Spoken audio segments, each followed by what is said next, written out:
So we just talked about Jipsao and how Jipsao consists of a taka, and that's something else. That something else could be a Jutsao. And a Jutsao is an interesting hand because it's got a cool shape to it, for one thing. It's this shape here.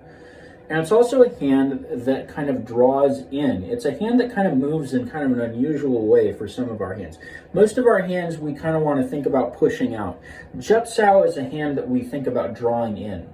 So instances in which you would use a Jutsao, say you have somebody coming in with a lot of pressure. You're not going to stop this person coming in. It's like trying to stop a bull. Like, you got a lot of energy coming in, but you do want to kind of redirect that energy. You don't want it going into you.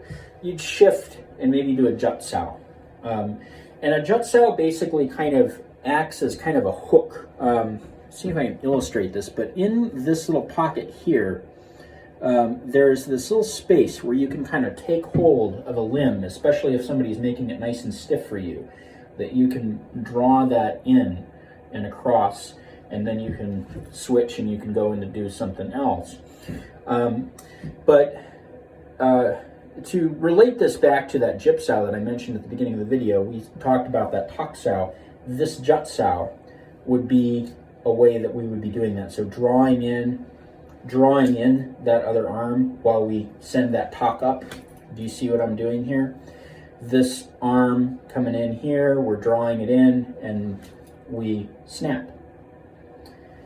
So that Jutsao is an interesting hand. Jutsao is also a very subtle hand, can be a very snaky and sneaky hand, because we can get this into a position beyond somebody's cover that they're putting up, and we can use this to kind of move them in little subtle ways that maybe they don't realize are detrimental to them, but we can move an arm maybe a half an inch or an inch, and we can get in there with a punch with that inch or half an inch.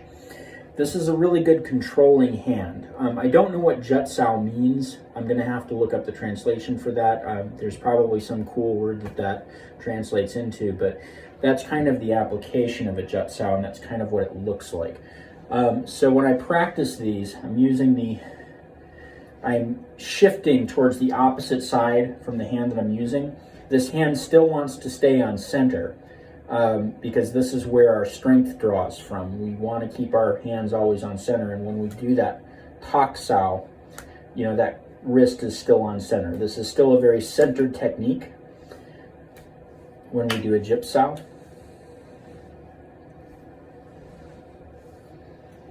And if you wanted to practice it with shifting, you could do this, though in application, you're going to have to kind of feel your way to that bridge, to that elbow with that hand. But that's a Jutsao.